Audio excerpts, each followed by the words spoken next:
November 11, 2022 Hindu news റിവ്യൂയിലേക്ക് എല്ലാവർക്കും സ്വാഗതം. ആദ്യത്തെ news, BJP releases Vachan Patra vows houses for slum dwellers. അപ്പോൾ വചൻ പത്ര എന്ന് പറയുന്നത് ഒരു സെറ്റ് ഓഫ് പ്രോമിസസ് ആണ്. അതിൽ ഇമ്പോർട്ടൻ്റ് ആയിട്ടുള്ള കാര്യം എന്താണ്?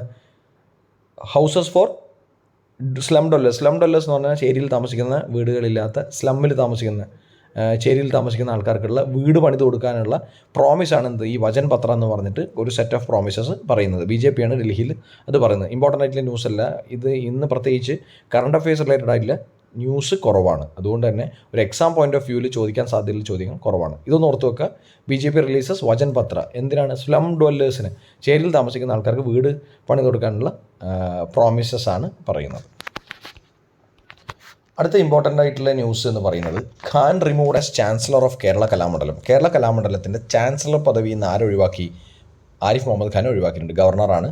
An eminent person from the field of art and culture will be a new chancellor. State brings governance system and management structure of the institution fully under government control. അപ്പോൾ മുഴുവനായിട്ട് ഗവൺമെൻറ്റിൻ്റെ കൺട്രോളിൽ ആക്കിക്കൊണ്ട് ഒരു എന്താ പറയുക ഒരു ഇൻസ്ട്രക്ഷൻ വന്നിരിക്കുകയാണ്. അതായത് Arif Mohammed Khan, governor of Kerala state, is removed from the position of chancellor of Kerala Kalamandalam. എന്തിനാണ്?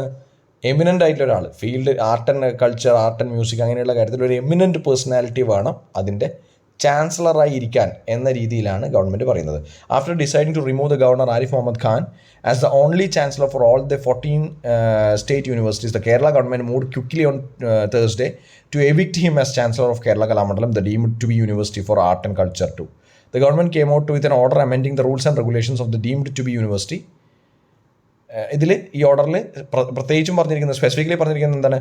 Eminent person from the field of art and culture.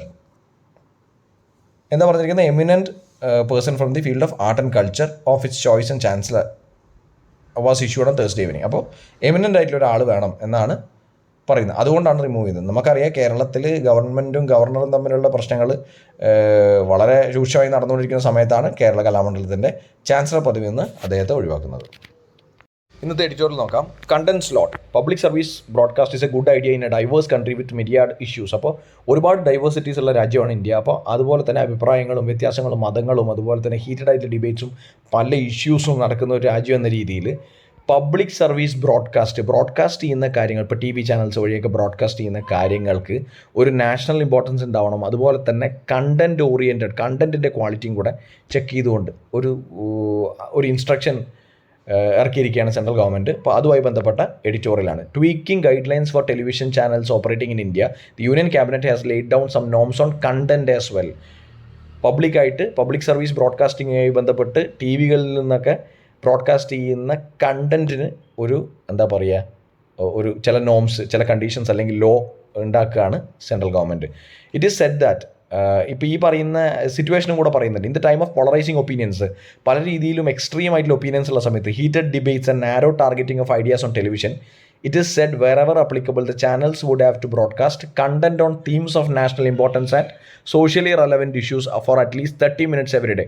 ഇപ്പോൾ ഇത്രയധികം പോളറൈസിങ് ആയിട്ടുള്ള ഐഡിയാസും പ്രശ്നങ്ങളും ഒക്കെ ഉള്ള സമയത്ത്, ഭയങ്കരമായിട്ടുള്ള ഡൈവേഴ്സ് ആയിട്ടുള്ള രാജ്യം എന്ന രീതിയിൽ പല അഭിപ്രായങ്ങളും ചെറിയ കാര്യങ്ങളിൽ പോലും ഉണ്ടാവും എന്നുള്ളത് സ്വാഭാവികമാണ്. അങ്ങനെയുള്ള കാലത്ത്, ഭയങ്കര ബുദ്ധിമുട്ടുള്ള കാലത്ത് 30 മിനിറ്റെങ്കിലും നാഷണൽ ഇമ്പോർട്ടൻസ് ഉള്ള സോഷ്യലി റെലവൻ്റ് ആയിട്ടുള്ള കാര്യങ്ങളെക്കുറിച്ചുള്ള കണ്ടൻറ്റ് ബ്രോഡ്കാസ്റ്റ് ചെയ്യണം എന്ന നോമാണ് കൊണ്ടുവരുന്നത്. അപ്പോൾ ആ ഗൈഡ് ലൈൻ്റെ പേര് the guidelines for uplinking and downlinking of satellite television channels in India 2022.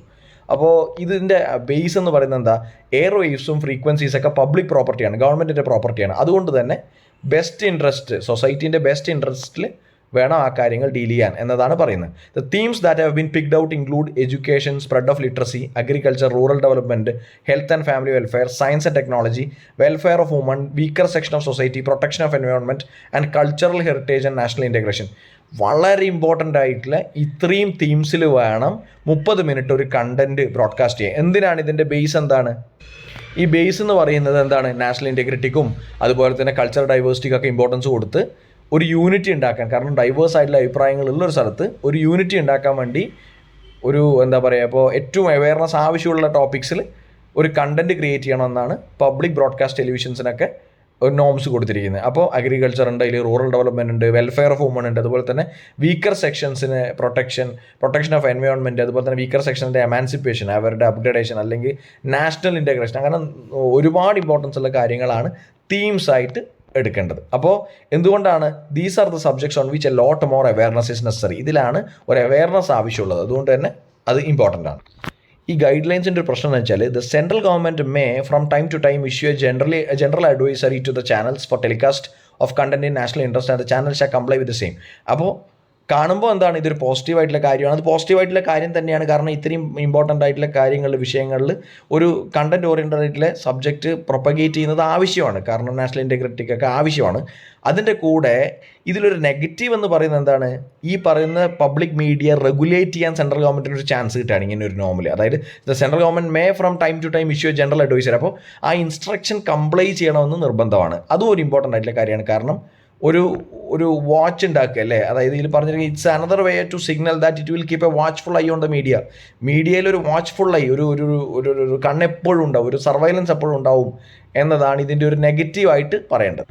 ഇപ്പോൾ ഇതിൽ പറഞ്ഞിരിക്കുന്നത് വെച്ചാൽ as for the 30-minute public service slot, information and broadcasting secretary Apurva Chandra has said that stakeholders will be consulted regarding the modalities which will have to be sorted out. എന്തൊക്കെ രീതിയിലാണ് ഇത് സംപ്രേഷണം ചെയ്യേണ്ടത്, ഏതൊക്കെ രീതിയിലാണ് കണ്ടന്റ് ഉണ്ടാക്കേണ്ടത്, അങ്ങനെ ഗൈഡ് ലൈൻസ് കൊടുക്കുന്ന സമയത്ത് അതിനൊരു ഫോർമാറ്റും അതുമായി ബന്ധപ്പെട്ട കാര്യങ്ങളൊക്കെ സോർട്ട് ഔട്ട് ചെയ്യാനുണ്ട്. കാരണം അത് ഇനീഷ്യൽ സ്റ്റേജ് എത്തിയിട്ടുള്ളൂ. അപ്പോൾ ആക്ച്വലി അതിൻ്റെ പോസിറ്റീവ് ഇൻറ്റൻറ്റ് എന്ന് പറയുന്നത് എന്താണ്, ഇങ്ങനെയുള്ള ഇൻറ്റഗ്രിറ്റിക്കും നമ്മുടെ കൾച്ചർ ഹെറിറ്റേജിനും അതുപോലെ തന്നെ സോഷ്യൽ ഇഷ്യൂസിൻ്റെ അവെയർനെസ്സിനൊക്കെ ഇങ്ങനെ ഒരു 30 minutes നിർബന്ധമായി 30 minutes പെർ ഡേ ഒരു കണ്ടന്റ് ഓറിയൻറ്റഡ് ആയിട്ടുള്ള കാര്യം പ്രൊപ്പഗേറ്റ് ചെയ്യുന്നത്, ബ്രോഡ്കാസ്റ്റ് ചെയ്യുന്നത് നല്ലതാണ്. അതിൻ്റെ നെഗറ്റീവായിട്ടുള്ള കാര്യം എന്താണെന്ന് പറയുന്നത് ഈ പറഞ്ഞ റെഗുലേഷന് സാധ്യതയുണ്ട്. മീഡിയേൻ്റെ മുകളിൽ കണ്ടന്റിനും സെൻട്രൽ ഗവൺമെൻറ്റിന് അല്ലെങ്കിൽ സർക്കാരിന് റെഗുലേറ്റ് ചെയ്യപ്പെടാനുള്ള സാധ്യത ഉണ്ട്. അതിൻ്റെ ഒരു ഇൻഡിപെൻഡൻസ് നഷ്ടമാവും എന്നുള്ളത് അറിയണം. അപ്പോൾ അതിൻ്റെ ഫ്യൂച്ചർ ഗൈഡ് ലൈൻസ് കണ്ടാൽ മാത്രമേ നമുക്കത് മനസ്സിലാവുള്ളൂ. അതാണ് ഇന്നത്തെ എഡിറ്റോറിയൽ പറയുന്നത്.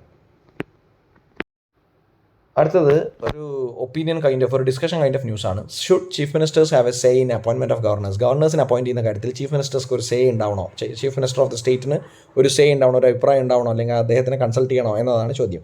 ഈ ഡിസ്കഷനിലേക്ക് നമ്മൾ അധികം കിടക്കുന്നില്ല, പക്ഷേ ഇതിൻ്റെ ഒരു ബാക്ക്ഗ്രൗണ്ട് നമ്മൾ മനസ്സിലാക്കണം.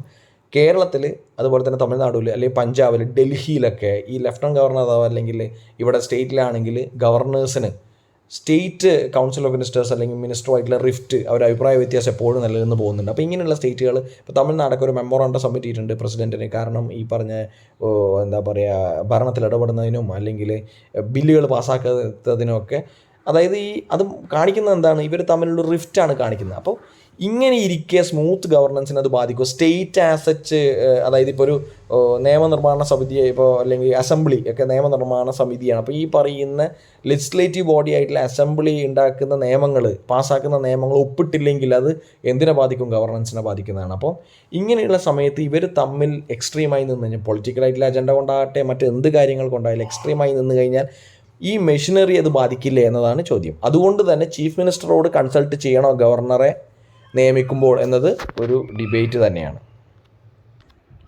ഇന്ന് സ്പോർട്സ് ന്യൂസിലേക്ക് കിടക്കുകയാണ്. കാര്യമായ ന്യൂസൊന്നും ഇന്ന് കറണ്ട് അഫെയർസ് സൈഡിലില്ല. അതുകൊണ്ടാണ് നമ്മൾ പെട്ടെന്ന് സ്പോർട്സ് ന്യൂസിലേക്ക് കിടക്കുന്നത്. പൊളിറ്റിക്കൽ ന്യൂസ് ആസ് സച്ച് നമുക്ക് എക്സാം പോയിൻ്റ് ഓഫ് വ്യൂവിൽ ഇല്ലാത്തത് കൊണ്ടാണ് അങ്ങനെയുള്ള ന്യൂസ് അധികം പറയാത്തത്. അപ്പോൾ ഇന്നലെ നടന്ന ഇംഗ്ലണ്ട്-ഇന്ത്യ സെമി ഫൈനലിൽ ഇംഗ്ലണ്ട് ആധികാരികമായിട്ടുള്ള വിജയമാണ് ഇന്ത്യക്കെതിരെ ജയിച്ചത്. അതുകൊണ്ട് തന്നെ ഇംഗ്ലണ്ട് പാകിസ്ഥാനുമായിട്ടുള്ള ഫൈനലിലേക്ക് T20 വേൾഡ് കപ്പ് 2022 സ്ഥാനം ഉറപ്പിച്ചിരിക്കുകയാണ്. അപ്പോൾ ഇന്ത്യക്ക് ഒരു ഹ്യൂമിലിയേറ്റിംഗ് ആയിട്ടുള്ള ഡിഫീറ്റാണ് ഇന്നലെ ഉണ്ടായിരുന്നത്. എല്ലാ രീതിയിലും ഇംഗ്ലണ്ട് ആധിപത്യം സ്ഥാപിച്ച ഒരു മാച്ചായിരുന്നു ഇന്നലത്തേത്. അതുകൊണ്ടാണ് നമ്മുടെ ഇന്ത്യൻ ടീമിൻ്റെ കോച്ച് പറഞ്ഞിരിക്കുന്നത് we are outplayed and outclassed says Dravid. അപ്പോൾ ഇന്നത്തെ ഹിന്ദു ന്യൂസ് റിവ്യൂ ഇവിടെ അവസാനിക്കുകയാണ്. Thank you so much for listening to the video. നമുക്ക് നാളെ കാണാം. Bye, take care, see U.